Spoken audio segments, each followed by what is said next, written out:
بسم اللہ الرحمن الرحیم۔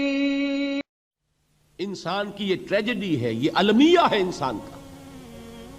اس کو بھی قرآن مجید کی ایک سورت میں قسمیں کھا کر اذا السماء انشقت، اس کے بعد کیا فرمایا؟ یا ایھا الانسان انک کادح الی ربک کدحا فملاقیہ۔ اے انسان، تیرا المیہ، تیری ٹریجڈی اس سے کہیں بڑھ کر ہے۔ تجھے صدمے پر صدمے جھیلتے ہوئے، مشقت پر مشقت برداشت کرتے ہوئے ایک روز اپنے رب کے حضور میں بھی کھڑا ہونا ہے، جواب دہی بھی کرنی ہے۔ اس دن کے حساب سے، اس دن کے احساس سے جو بڑے بڑے ہماری امت کے عظیم جو گلے سرسبد ہیں، ان کا یہ حال آپ نے پڑھا ہوگا۔ حضرت ابوبکر صدیق رضی اللہ تعالی عنہ وہ ایک عجیب کیف کے عالم میں فرمایا کرتے تھے، کاش میں درختوں پر چہچہاتی ہوئی چڑیا ہوتا جس سے حساب کتاب نہیں ہوگا، کاش کہ میں گھاس کا تنکا ہوتا جو آج ہے اور کل آگ میں جلا دیا جاتا ہے، ختم ہو جاتا، اس سے محاسبہ کوئی نہیں۔ وہ جس کے احساس سے کہ حضرت عمر جو ہیں اپنے انتقال کے وقت سخت بے چین تھے، ان کے بیٹے حضرت عبداللہ ابن عمر رضی اللہ تعالی عنہما نے ان کا سر جو ہے وہ اپنے زانوں پر رکھ لیا تو کہا نیچے ڈال دو۔ ایک عجیب بے کلی اور بے چینی۔ انہوں نے کہا ابا جان آپ کیوں پریشان ہیں؟ آپ تو عشرہ مبشرہ میں سے ہیں، آپ کو تو اللہ تعالیٰ نے جنت کی بشارت حضور کے ذریعے سے اس دنیا میں دی۔ حضرت عمر فرماتے ہیں کہ خدا کی قسم اگر قیامت کے دن عمر برابر سرابر پر چھوٹ گیا تو بہت بڑی کامیابی تصور کرے گا۔ یہ احساس جن کو ہوتا ہے۔ حضرت علی کا حال کیا ہوتا ہے؟ ابھی جو آپ نے حافظ صاحب سے سنا، یہ حضرت علی کا معاملہ ہے کہ ایک تیر پیوست ہو گیا تھا، کسی طرح نکل نہیں رہا تھا۔ حضرت علی نے فرمایا کہ اچھا چھوڑو مجھے، میں نماز کی نیت باندھتا ہوں۔ نماز کی نیت پڑھتے تھے تو لرزتے تھے، کانپتے تھے، کس کے سامنے کھڑا ہوں اور کس کے سامنے مجھے ایک دن جواب دہی کے لیے کھڑا ہونا ہوگا۔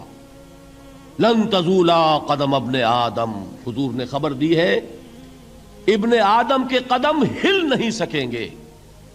جیسے مجرم کھڑا ہوتا ہے کٹہرے کے اندر، اس کٹہرے میں سے ہل نہیں سکو گے حتی یسأل عن خمس، جب تک کہ 5 چیزوں کا حساب نہ لے لیا جائے۔ وہ 5 چیزیں کیا ہیں؟ کان کھول کر سنیے۔ عن عمرہ فیما افناہ، عمر کا حساب دو، یہ 80 برس اور 70 برس ہم نے تمہیں دنیا میں دیے، کہاں ضائع کیے؟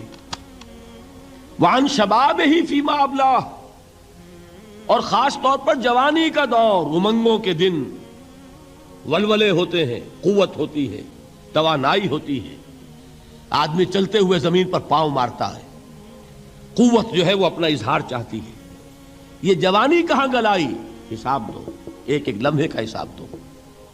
وَعَن مَالِهِ مِنْ أَيْنَ اكْتَسَبَهُ وَفِيمَا أَنْفَقَهُ، ایک ایک پائی کا حساب دو، مال کا کہاں سے کمایا تھا، حلال سے کہ حرام سے، اور کہاں خرچ کیا تھا، گل چھروں میں، عیاشیوں میں، یا نیکی کے کاموں میں، ادائے حقوق میں، اللہ کے دین کے لیے۔ 4 سوال ہو گئے۔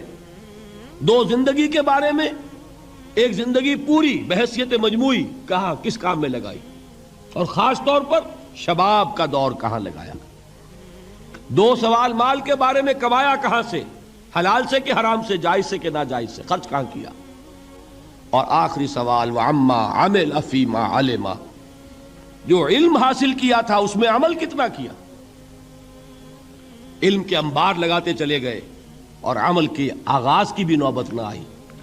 یہ علم جو ہے یہ اس روز سب سے بڑا وبال بن جائے گا انسان۔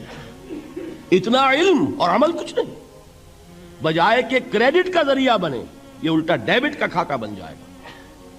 یہ جواب دہی کا احساس ہے کہ جس کی وجہ سے انسان کی ٹریجڈی جو ہے وہ دوہری ہے۔ کوئی حیوان اتنے بوجھ تلے نہیں، مشقت کی، محنت کی، اس زندگی میں ختم ہوئے، اس کے بعد کوئی محاسبہ نہیں۔ اس کو بھی غالب نے خوب کہا ہے کہ اب تو گھبرا کے یہ کہتے ہیں کہ مر جائیں گے، اور مر کے بھی چین نہ پایا تو کدھر جائیں گے۔